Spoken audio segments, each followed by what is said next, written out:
अब आइए हम आपको लेकर चल रहे हैं मोती झील स्थित कोयला वाले हनुमान मंदिर पर चल रही श्रीमद् भागवत कथा का रसपान कराने। मोती झील स्टोन पार्क स्थित कोयला वाले हनुमान मंदिर पर चल रही संगीतमय श्रीमद् भागवत कथा की आरती की गई। तत्पश्चात कथा प्रारंभ की गई। कथा का रसपान बाल विहार पंडित शिवाजी महाराज द्वारा भक्तों को कराया जा रहा। यह कथा 1 जुलाई से प्रारंभ हुई थी जो 8 जुलाई तक चलेगी। खास बात है कि इस कथा का आयोजन प्रति वर्ष की भांति इस वर्ष भी संतोष भैया ने जन कल्याण के लिए कराया है।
श्री हरिदास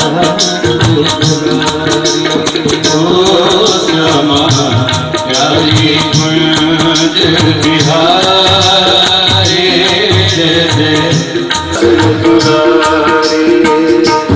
तेरी लीला है जग से निराली हो तेरी लीला है जग से निराली हो तेरी लीला है जग से निराली तेरी लीला है जग से निराली प्यारी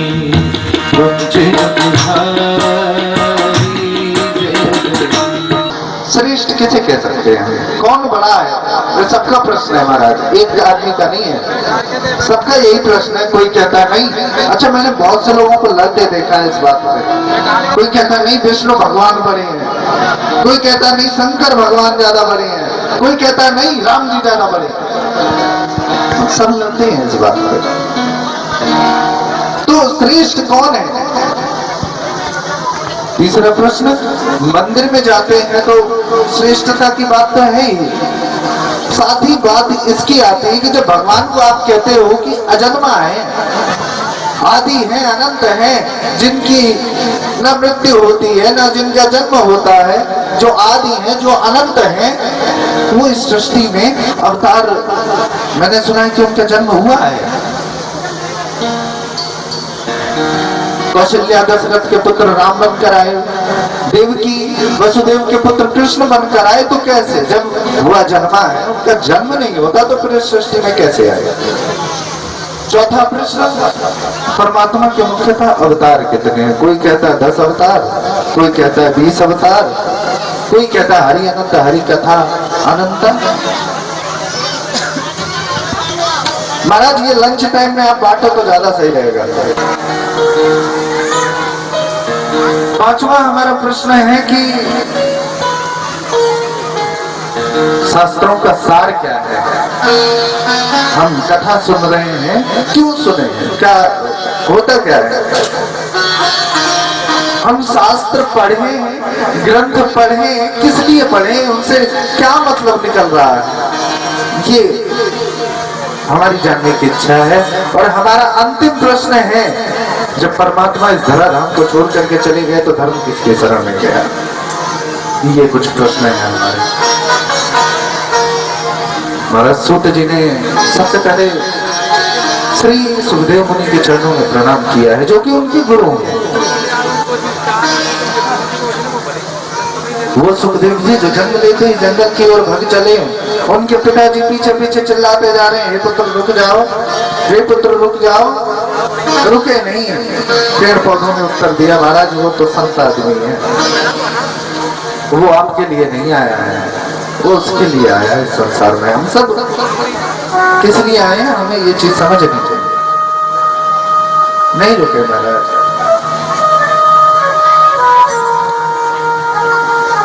संसार में आने से पहले जिन्होंने परमात्मा से वचन ले लिया कि आपकी माया मुझे घेरे नहीं, ऐसे परम संत परिव्राजकाचार्य श्री सुखदेव मुनि के चरणों में प्रणाम किया, प्रश्नों का उत्तर देना आरंभ किया। सबसे पहला प्रश्न, मानव के लिए परम धर्म क्या है।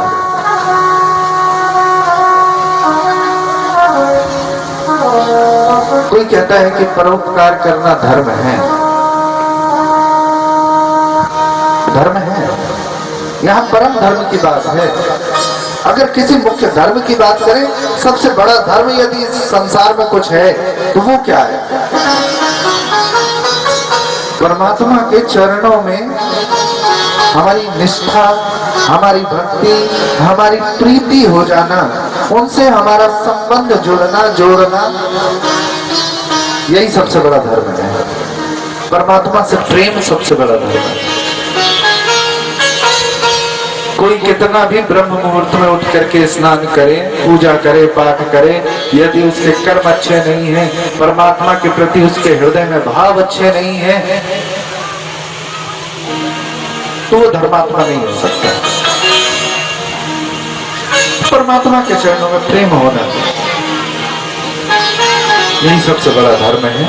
उनसे हमारा भाव जुड़ जाना, हमारे तार उनसे जुड़ जाना, हमारा कनेक्शन उनके साथ हो जाना, यही सबसे बड़ा धर्म है। और वो हमें जोड़ना है। सब लोग अपने अपने तरीके से धर्म की परिभाषा बताते हैं। एक बार महाराज जी गुरु जी थे,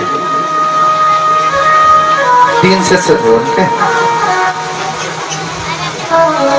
अब तीनों को ज्ञान दे रहे थे कि बेटा परोपकार करो, धर्म का कार्य करो, हमेशा धर्म का पालन करो, परोपकार करो, यही सबसे बड़ा धर्म है। गुरु जी सिखा रहे थे शिष्यों को। 3 शिष्य बोले, महाराज धर्म कैसे करें, परोपकार कैसे करें। गुरु जी ने कहा कुछ नहीं, जैसे भूखे को भोजन कराना,